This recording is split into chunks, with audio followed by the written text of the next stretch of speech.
Chicken শিক কাবাব recipe খুব সহজ ওয়েতে আমি তৈরি করে দেখাবো। এই রেসিপিটি হবে একদম জুসি, ক্রাঞ্চি, ফ্লেভারফুল এবং খুবই সফট। আশা করি আপনাদের সবার অনেক ভালো লাগবে। ভালো লাগলে অবশ্যই একটি লাইক দিয়ে দেখাটা শুরু করবেন, আর বেশি ভালো লাগলে সাবস্ক্রাইব করার অনুরোধ রইল। তো চিকেন শিক কাবাব করার জন্য আমাদের প্রথমেই চিকেনের দরকার হবে। আমি এখানে নিয়ে নিলাম প্রায় 500 গ্রামের মতো চিকেন।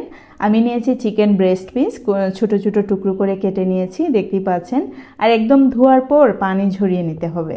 দিয়ে দিলাম স্বাদ মতো লবণ, আর দিয়ে দিচ্ছি হাফ লেবুর রস। এইখানে 3 থেকে 4 টেবিল চামচ পরিমাণে হবে। লেবুর রস হাতের কাছে না থাকলে অবশ্যই ভিনেগার 2 টেবিল চামচ পরিমাণে ইউজ করতে পারেন।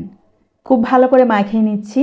মাখিয়ে নেওয়া হয়ে গেলে এর মধ্যে এড করে নিচ্ছি কিছুটা গুঁড়া মশলা। দিয়ে দিচ্ছি 1 টেবিল চামচ পরিমাণে হলুদের গুঁড়ো আর 1 টেবিল চামচ পরিমাণে ধনিয়া গুঁড়ো। স্বাদ মতো মরিচের গুঁড়ো দিয়ে দিলাম 1 টেবিল চামচ পরিমাণে গরম মশলার গুঁড়ো। আর এইখানে আছে 2 টেবিল চামচ পরিমাণে গুঁড়ো দুধ আর 1.5 টেবিল চামচ পরিমাণে কাবাব মশলা। দিয়ে দিচ্ছি সরষে তেল, প্রায় 3 থেকে 4 টেবিল চামচ পরিমাণে হবে। এখন সমস্ত উপকরণ খুব ভালো করে মাখিয়ে নিতে হবে। এখন ঢাকনা দিয়ে রেখে দিচ্ছি প্রায় 30 মিনিটের জন্য। 30 মিনিট অবশ্যই ম্যারিনেশন করে রাখতে হবে। হাতে যদি সময় বেশি থাকে সেই ক্ষেত্রে আপনারা আর একটু বেশি পরিমাণে ম্যারিনেশন করে রাখতে পারেন। আর এইখানে নিয়েছি সাসলিক কাঠি, দেখতে পাচ্ছেন। আমি পানিতে একটু ভিজিয়ে রাখলাম, কারণ হচ্ছে যখন আমরা ফ্রাই করব তাতে করে যে কাঠি আছে ওইগুলো কিন্তু পুড়ে যাবে না। তাই জন্য অবশ্যই আগে থেকে 3 থেকে 4 মিনিট অথবা 5 মিনিটের মতো কাঠিগুলোকে ভিজিয়ে নিতে হবে। আর কাঠিগুলোকে ভিজিয়ে রাখার ফলে মাংসগুলোও খুব সুন্দর করে গিতা যাবে কাঠির মধ্যে। তো দেখতে পাচ্ছেন আমি এখন মাংসগুলো গিতে নিচ্ছি।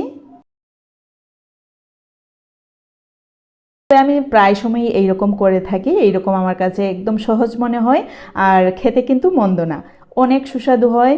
আগেই বললাম অনেক ফ্লেভারফুল তো অবশ্যই, জুসি, ক্রাঞ্চি, এমনকি অনেক সফট হয়।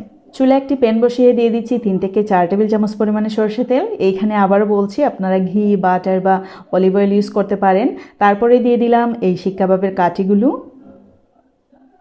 এখন খুব ভালো করে উল্টিয়ে পাল্টিয়ে ভেজে নিতে হবে। এক সাইড মিনিমাম 1 মিনিটের মতো হয়ে গেলে উল্টিয়ে পাল্টিয়ে দিতে হবে।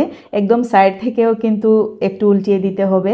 আর উপর থেকে একটু তেল ব্রাশ করে দেবেন, অথবা যে মশলা আমরা যেই পাত্রে ম্যারিনেশন করেছিলাম ওই পাত্রে কিন্তু অনেক মশলা লাগানো আছে, ওই মশলাগুলো উপর থেকে একটু ব্রাশ করে দিতে হবে। এই চিকেন শিক কাবাব রেসিপিতে অবশ্যই আপনারা খেয়াল করেছেন আমি কিন্তু আদা, রসুন, পেঁয়াজ ইউজ করিনি। আমি যখনই এই শিক কাবাবটা তৈরি করি বাসায় আমার বাচ্চাদের জন্য প্লাস আমাদের জন্য, তখন কিন্তু আমি আদা, রসুন, পেঁয়াজের ইউজ করি না। এমনিতেই খেতে কিন্তু অনেক বেশি মজার হয়। আপনারা চাইলে কিন্তু আদা রসুনের পেস্ট ইউজ করতে পারেন, তাতে করে কোনো সমস্যা নেই।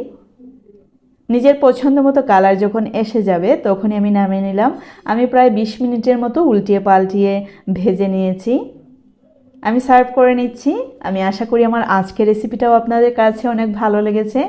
ভালো লাগলে অবশ্যই একটি লাইক দিতে ভুলবেন না, আর বেশি ভালো লাগলে সাবস্ক্রাইব।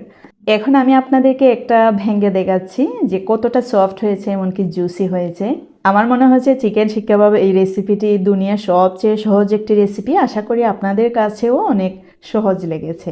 তো দেখতে পাচ্ছেন কতটা জুসি হয়েছে, এমনকি পারফেক্টলি ফ্রাই হয়েছে। তো এখন আমি সার্ভ করে নিচ্ছি মেয়োনিজের সাথে। আমি মেয়োনিজের সাথে খেতে খুবই পছন্দ করি। আপনারা কিন্তু আপনাদের পছন্দ মতো যে কোনো সসের সাথে পরিবেশন করতে পারেন। তো আমার আজকের রেসিপি কিন্তু এই পর্যন্তই। See you in the next video. Till then bye, আল্লাহ হাফেজ।